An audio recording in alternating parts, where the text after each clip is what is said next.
ክርስቶስን በአደባባይ ልቀበልህ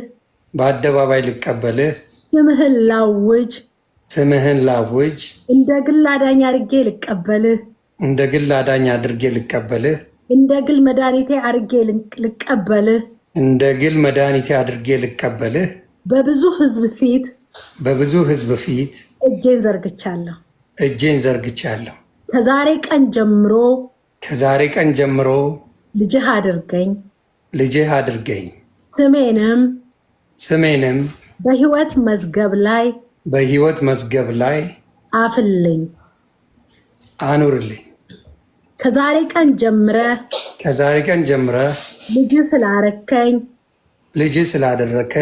ስሜንም በሕይወት መዝገብ ስለጻፍክልኝ